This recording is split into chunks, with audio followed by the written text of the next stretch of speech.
성공률이 100%인 강력한 자기훈련법이 있습니다. 이것은 절대 우리를 빈손으로 돌려보내는 경우가 없고 부자가 될 수 있다고 합니다. 이것은 무엇일까요? 바로 성찰입니다. 대부분의 사람들은 자신으로부터 도망치는데 달인이 되어 있습니다. 지난 일은 절대 돌아보지 않고 그저 앞으로 나아갈 뿐입니다.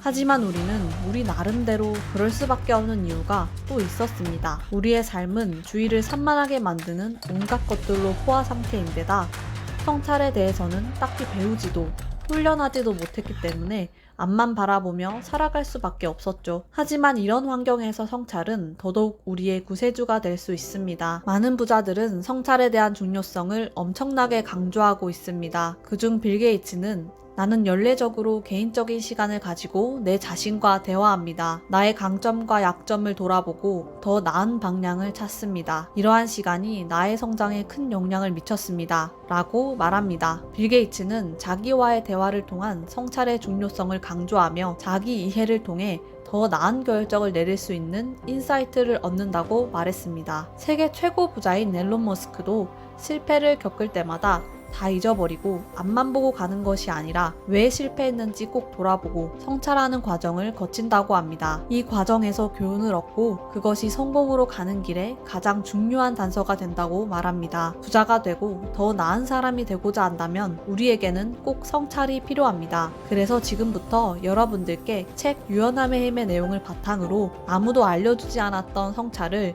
구체적으로 하는 방법과 능력에 대해 알려드리고자 합니다. 이 영상을 끝까지 보신다면 인생의 전환점을 빨리 맞이하여 성공의 기회를 얻게 되실 것입니다. 대부분의 사람들은 미룰 수 있을 때까지 성찰을 미루거나 성찰하더라도 지긋지긋한 숙제처럼 건성으로 순식간에 해치우는 경향이 있습니다. 오죽하면 사람들이 성찰을 싫어하고 심지어 두려워한다는 것을 증명한 연구도 있습니다. 한 조사에서 연구진은 피험자들에게 두 선택지 중 하나를 선택하라고 요청했습니다. 한쪽은 15분간 혼자 자신의 생각과 감정을 돌아보는 성찰의 시간을 보내는 것이고 다른 한쪽은 전압 90V의 전기 충격을 받는 일이었습니다. 남성 참가자 중 67%와 여성 참가자 중 54%가 혼자서 생각에 파묻히느니 차라리 전기 충격으로 몸을 괴롭히는 쪽을 선택했다고 합니다. 참가자들은 실험 중 평균 3번의 전기 충격을 받았고 심지어 어떤 남성 참가자는 무려 190번이나 전기 충격으로 몸을 혹사했습니다. 우리가 자신의 생각과 감정을 들여다보기를 얼마나 싫어하는지 단적으로 알 수 있는 대목입니다. 최근에 실시한 또 다른 연구에서는 참가자들에게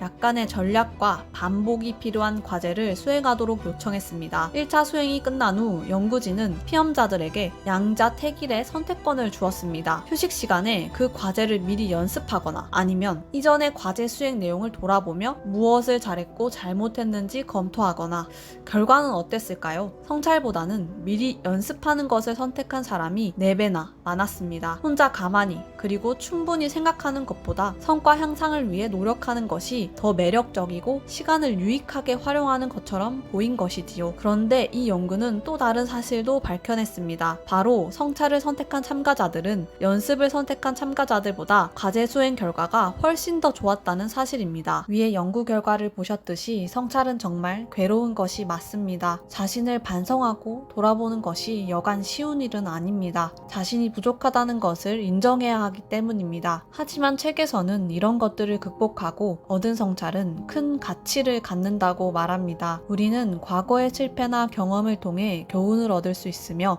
그로 인해 미래를 위한 더 나은 선택을 할 수 있게 됩니다. 이런 성찰은 큰 성공을 이끌어낼 수 있는 열쇠가 된다는 사실입니다. 미국 군대의 지도자들은 미국 군대가 세계 최고의 학습 조직이라고 자부합니다. 그런 자부심의 중심에는 성찰이 있었습니다. 미국 군대는 가장 엄격하고 체계적인 성찰법 중 하나를 사용한다고 합니다. 바로 사후검토입니다. 작전 수립, 훈련, 특수임무 수행, 출격 후에는 반드시 팀원과 부대원 전부가 한자리에 모여 뭘 잘했고 잘못했는지를 체계적으로 토론합니다. 이런 사후검토에서는 투명성과 정직이 관건입니다. 그리고 고위 장교들은 이를 바탕으로 자신의 명령에 문제가 있었는지 논의합니다. 이렇듯 미군은 수십 년 동안 사후검토라는 성찰을 통해 교훈을 얻은 학습 조직이고 이 경험에 상당한 자부심을 가지고 있다고 합니다. 그런데 여기까지 들으신 여러분들은 나는 군대가 아니고 저런 체계적인 성찰을 하는 조직에 있는 것도 아닌데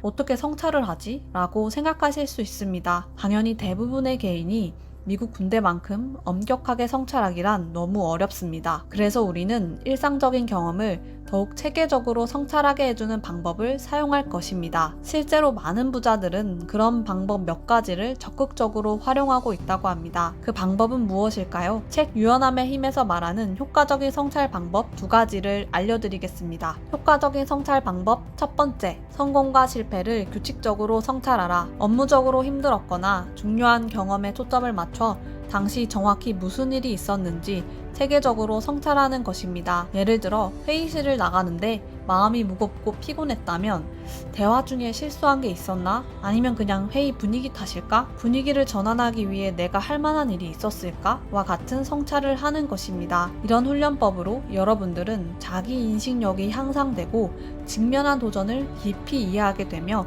새롭게 알아낸 사실을 주변 사람들과 소통하는 능력이 발달되는 효과를 얻을 수 있습니다. 그런데 성찰은 습관으로 굳어지는 것이 가장 최선입니다. 습관을 만드는 이상적인 방법을 소개해드리면 운동 시간을 따로 떼어놓듯이 일과 중 짧게 성찰하는 시간을 만드는 것입니다. 출퇴근 시간을 이용해 오늘의 좋은 일과 나쁜 일을 생각하거나 아침에 샤워하면서 성찰하는 시간을 가지는 방법 등이 있습니다. 효과적인 성찰 방법 2번째, 중요한 경험을 기록하라. 그날의 경험에 대한 자신의 생각과 감정과 반응을 기록하는 것입니다. 많은 부자들은 자신이 맞닥뜨린 도전이나 문제 해결 아이디어를 얻기 위해 성찰 일지를 자주 이용합니다. 실리콘밸리에서 성공의 고속도로를 달리는 기업가 시시르 메로트라는 말합니다. 저는 업무 출장차 비행기를 탈 때나 휴가 중에 종종 일지를 씁니다. 손가락에 박힌 가시처럼 나를 괴롭히던 무언가를 주로 생각하죠. 얼마 전부터 회의를 마칠 때마다 계속 마음이 불편하고 찜찜했어.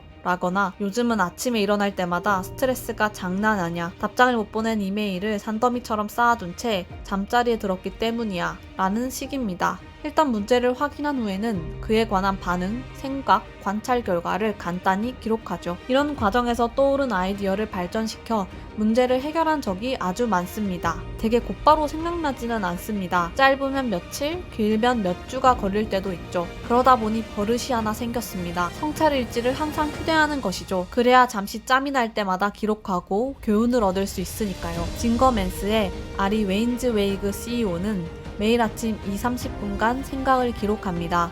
아침에 일지 기록을 건너뛰는 날이면 하루가 엉망이 된다고 생각할 정도라고 합니다. 여러분은 얼마나 기록을 자주 하시나요? 사실 기록하는 것은 돈이 거의 들지 않습니다. 공짜라고 봐도 무방합니다.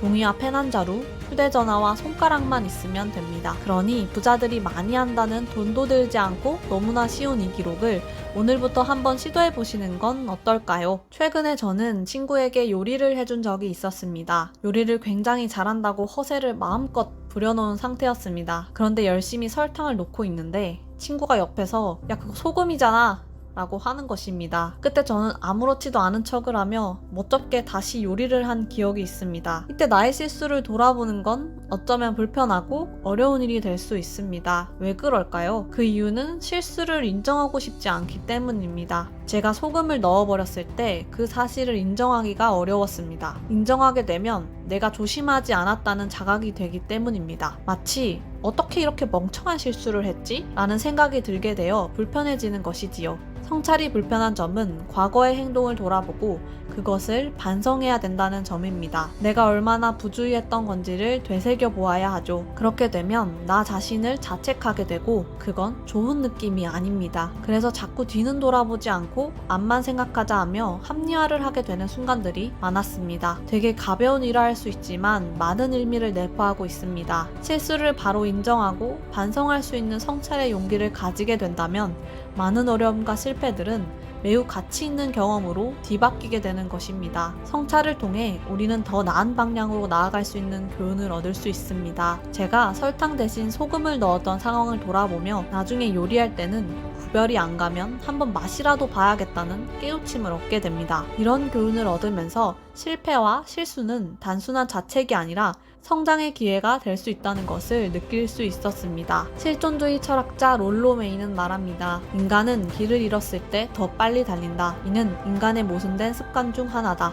이 말이 우리가 성찰에 얼마나 무심한지 보여주는 것 같습니다. 오늘날 우리는 성찰보다 행동을 우선시합니다. 우리는 이 일에서 저 일로 숨가쁘게 뛰어다니고 세상이 우리에게 그것을 요구한다고 자신을 납득시킵니다. 조직이론 전문가인 데이비드 화이트는 속도가 우리의 핵심 역량이자 핵심 정체성이 되었고 그렇기 때문에 우리가 자신의 고통과 취약성을 멀리하게 되었다고 주장합니다. 하지만 고통과 취약성이야말로 우리가 성장하는데 주요한 원동력이 될 수 있습니다. 우리는 일상생활에 잠재해 있는 씁쓸한 열매를 취해 미래의 성공으로 진일보시켜야 합니다. 성찰이야말로 사색을 고귀한 통찰로 바꾸는 강력한 방법입니다. 이러한 성찰은 감정적으로 우리를 고단하게 만들기도 할 것입니다. 하지만 성찰은 우리가 새로운 사고방식을 할 수 있도록 도와주며 수용하기 벅찰 정도로 자기인식 수준을 높이 끌어올려 줄 수 있습니다. 이런 성찰도 꾸준히 해 나가신다면